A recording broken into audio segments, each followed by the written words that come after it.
welcome once again to the American Adversaries Patriot Home Funding Friday, and we welcome now our WACX TV audience who are now tuned in.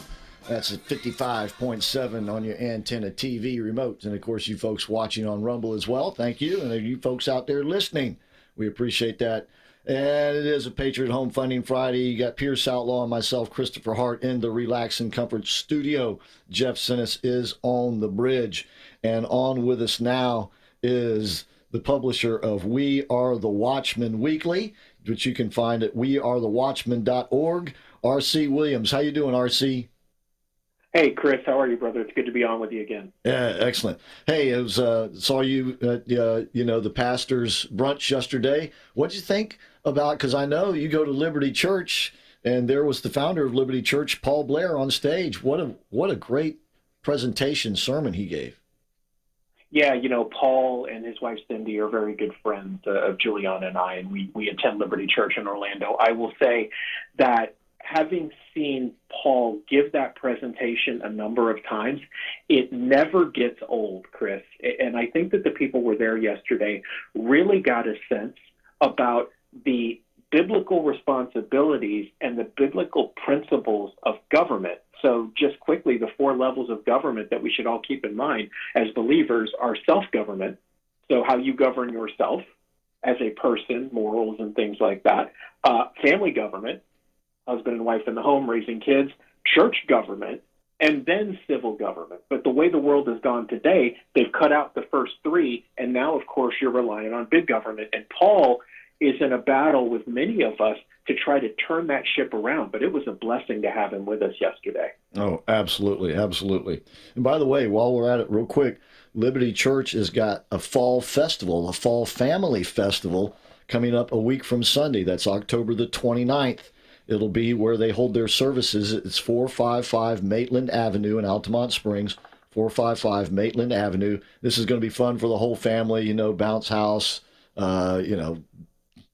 cotton candy and ice cream cones and all that sort of thing. So plan on doing that October the 29th for the whole family, 4 to 6 p.m., 4 to 6 p.m. All right, well, we'll get back to that a little bit later, but let's talk now about what's going on with our banking system.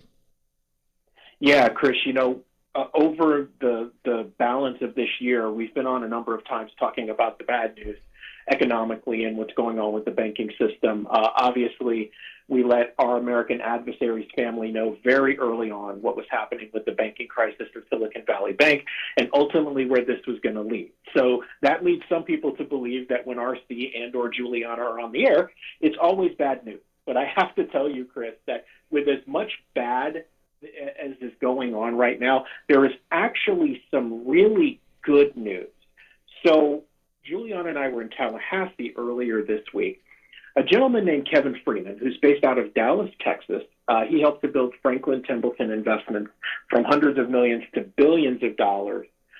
He's consulted for the government. He was one of the first people to triangulate that Russia and then China wanted to destabilize the United States economically. He has now committed his life to uncovering solutions to our economic problems. He hosts a show on the Blaze Network called The Economic War Room. So Kevin came up with the idea of sound money, and it's not in the sense that everybody generally thinks of. What Kevin figured out is that as crazy as the federal government is right now, the states are still the ultimate backstop. So I want people to jot this down and keep this in mind. Article 1, Section 10 of the Constitution actually gives every state the right to make gold and silver legal tender in payment of debts. Most people don't know this, that states can actually mint their own money, create their own depository, and it can be used. So Kevin figured this out, and then he figured out a really important component that would deal with any tax implications, dealing with capital gains, and things like that. What he figured out is that you could use technology and basically create gold and silver as a digital-backed asset currency that can be used with a debit card. So if Chris has his debit card and he's got $5,000 in gold and he wants to go buy a tank of gas, when he makes that transaction, the vendor is going to get the money in cash. Chris is going to be able to use gold for that transaction, and nobody's going to know the difference. The transaction is still going to happen naturally. So Kevin figured this out, and he actually spoke to legislators Tuesday night and did an amazing presentation. I encourage people to go to our sister site, Sherloc Exposes, because we posted a video of that yesterday. So what Julian and I ended up doing all day Wednesday is actually going from office to office with legislators in Tallahassee and telling them this incredible story. Here is the good news, Chris, and then I want to get to your questions. Here's the really good news. There is something afoot in the Florida legislature around the Sound Money Act that's actually going to allow Florida to be a leader in making gold and silver normal transactional currency and an option to fiat currency. Fiat currency being when we carry around paper money and, change, loose change, nickels, dimes, and quarters, and even pennies still. The worthless stuff. Right. So you say this was already being done before you got up there, or as a result of you going up there? This was actually scheduled to be done, and we went up to support that effort. And just by chance, we ended up going around the next day and spending time with legislators and telling this story. I have to tell you, Chris, it was amazing to see the legislators kind of get their head around the fact that this could be done and that Florida could actually take its rightful place as a leader in the nation to say, you know what? The federal government is out of control, and we're going to give our citizens an option to do things in a sound way and to protect their assets. So here's the other thing, by the way, Chris, and Kevin Freeman gave this example during his presentation. He put $500 in gold on his card, right? And so he went and he spent 300 of it, but then he had 250 left on the card. So people, if you're doing the math in your head, you say, wait a minute, that's not possible. It would be 200. No, it's actually possible because his gold actually appreciated. So right. This is the magic of making gold and silver transactional. Yeah. You get all the upside and none of the downside. Well, what happens if the price of gold goes down? That is something that has to be factored in, and it's entirely possible. But it's not unlike anything else, right, Chris? Right. Because fiat money, dollars, do that all the time. And if you go back inflation. a couple of years, they've lost the majority of their value. Okay, real quick, and then Pierce has some questions too. Did you say that this is already a piece of legislation with sponsors or just an idea at this point? So this is actually in the draft process right now. Doug Bankson is actually kind of spearheading this. Doug represents District 39 in the state of Florida. He is a strong Christian, a pastor, and a believer in doing the right thing. And he has been hard at work on this. It does have sponsors in both the House and the Senate.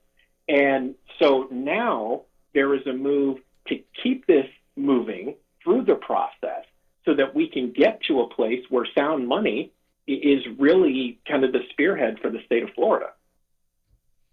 Yeah, as far as the question on how the investment can increase even though you decreased it, gold is a massive hedge against inflation worldwide.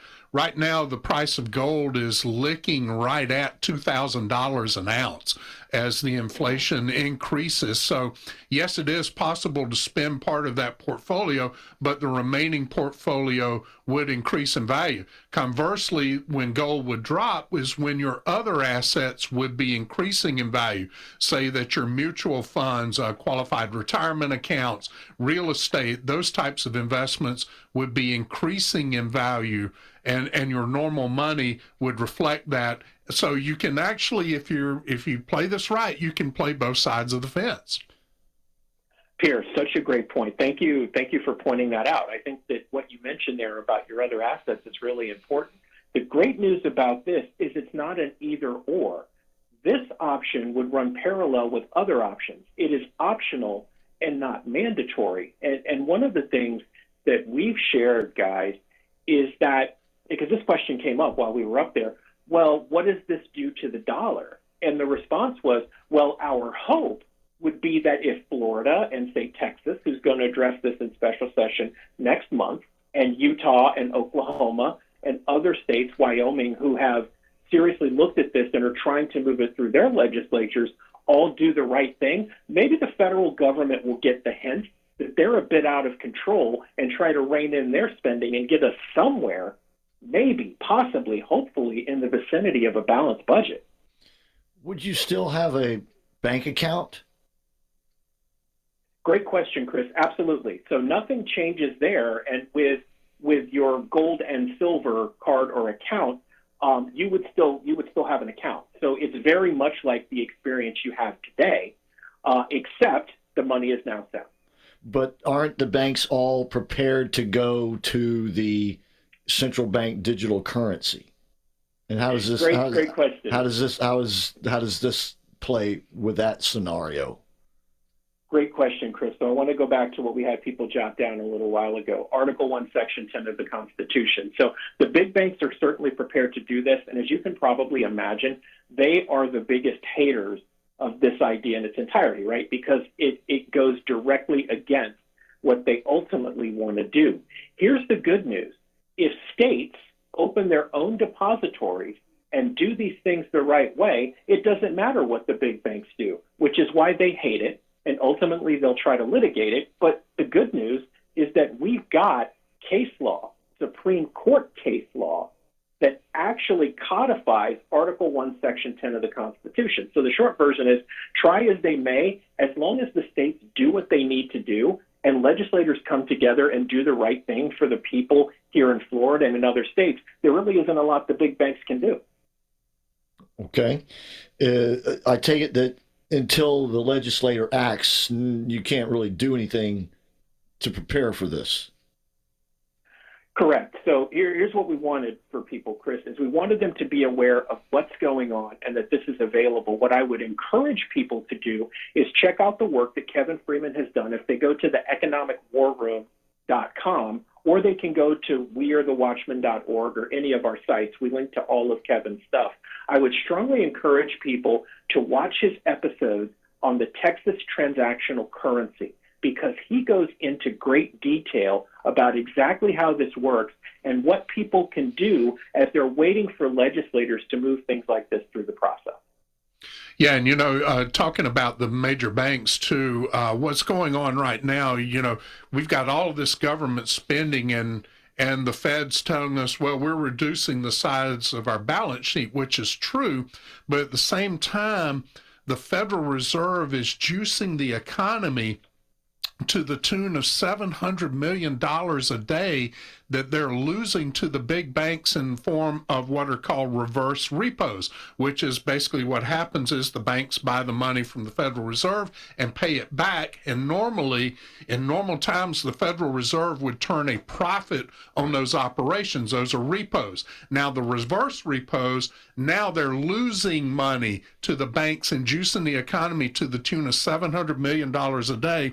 And that, with our energy policy and the disasters of the energy policy around the world, and you've even seen the Biden administration recently release sanctions against Venezuela, of all people, this is what's keeping inflation burning. So the gold standard, the Federal Reserve has failed us in this way. So perhaps gold is the way to go. And in doing all of this, the banks are actually weakening themselves because of everything being upside down, in essence. But go ahead, RC. No, guys, you're both right. Pierce, you bring up a great point about the government kind of playing this shell game, which we've talked about in months past when we've been on the show. When people ask us our thoughts on the Fed, I'm like, well, they just make it up as they go along. I mean, they had to create something basically out of thin air to stop a worldwide banking implosion after Silicon Valley Bank when they couldn't sell it to anybody, right? So now you get this far down the road, they're finally being exposed, right? So now we're getting to that point where we kind of come up on the end of the ramp before you go over the cliff, and they can't hide anymore. So they're just doing whatever they can to try to hang on as long as they can so people don't go into a full-blown panic. Like we talked about before, the FDIC limits, which, by the way, you've seen banks try to increase these to make people feel more comfortable, the same logic still applies. If the banking system were to collapse and all of us were to run on the banks at the same time right now, the FDIC could only handle about 1.3% of covering 1.3% of all the deposits. So there are going to be a lot of people out of luck. And I guess the good news, and by God's grace in all of this, is we have an option like this one that's coming down the pipe, not just in Florida, but other states, so that the states, again, can take their rightful place, because states' rights in the Constitution, that was specifically designed. It's almost like the founders could see ahead. They knew moments like this were going to come, and they wanted the states to be in a position to rein in the federal government. Well, guess what, states? You now have your chance. Okay. I'm sure we're going to be hearing more about this as the legislative session approaches and takes up the business of running the state next month, or no, I'm sorry, next year. By the way, you also had a story on We Are the Watchmen, your We Are the Watchmen Weekly, about the West Bank and Israel being a potential weak spot for the Israeli army. You want to explain what that article's about? Yeah, Chris. While we were in Tallahassee, we were on a call with the group from Operation Itai. So their goal in Israel is to make sure that supplies are in place in emergencies. So we were invited to this call, and I have to tell you, it was very disturbing to learn that there are 500,000 Israeli Jews who are in danger in settlements in the West Bank. And as we were on that call on Tuesday afternoon, I tell you, Chris, probably about 2 hours after we published that article, the news story started coming about Hamas cells kind of steamrolling into these camps in the West Bank where these Israeli Jews are. It is incredibly dangerous. And while the situation in its totality is bad, if you look at a map, and we shared this in the article, if you look at a map of the West Bank and where these settlements are, these people are basically sitting ducks. And it's something that I don't know has been given enough attention, but it's a very dangerous situation. It needs to be addressed. So when we got wind of that, we made the decision to run the piece so that people understood what was going on and what groups like Operation Itai were actually trying to do to help people. And I think that in some ways, you see Americans, whether they live here or they're in Israel, making an effort. I mean, I think everyone by now has heard about the great work that Corey Mills has done to get Americans out. You've got groups that are trying to do the right thing. And as publishers, when we were on this call and we heard this, the first thing we asked is, how soon can we run with this story? Because as publishers and as believers, we have a responsibility as watchmen to make sure that people are aware of what's happening. Okay, that's wearethewatchmen.org. Just spell it all out like you normally would. Wearethewatchmen.org. And that Sherloc Exposes, what's the site for Sherloc Exposes? And you spell Sherloc without the C. Or is it without the K? Without the K, I'm sorry. Yeah, Sherloc no with the C, without the K. Sherloc Exposes, is that .com, .org? That's .com. So okay. SherlocExposes.com. And wearethewatchmen.org. And you can subscribe to that weekly right there as well. All right, great work, RC. You and Juliana really are pulling in the great information for us. We appreciate you guys. Thanks for having us on. God bless everyone, and have a great weekend. Hey, by the way, before you go, we got to talk a minute about Mike Skubiak, because Mike passed away, ladies and gentlemen, this past Monday, and he was a great American patriot. He was the head of the local chapter of Act for America, and he did a lot of other great stuff. RC. He did. You know, Mike had become such a good friend to Juliana and I over the last couple of years. Anyone that knew him knew that he had such an open, welcoming heart, and his fighting for America. He knew what was happening. He had been through so much in his life. Mike lived into his 90s. He knew what was coming, and he knew there needed to be a call to action. He did everything he could. to make that happen. But guys like that are rare. There are a couple of them that we all know. It's a loss that's difficult. I just look at it in the sense that it was a blessing to get to know him, and in some way to carry on the mantle that he helped to build. Yeah. I met a number of people who are still a part of the show, thanks to Mike. And he always had a big smile and encouraging word for me. He loved the show, and he loved us, and we loved to see him. And occasionally he would come and have dinner with us and stuff. And just sad news that we're going to be, separated from another great warrior. Yeah. All right. Well, thanks. We appreciate you, RC, and we'll talk to you again soon. Okay. All right, everybody be blessed. All right. We are thewatchmen.org and SherlocExposes.com. Sherlock spelled without the K. We'll be back with more of Patriot Home Funding Friday.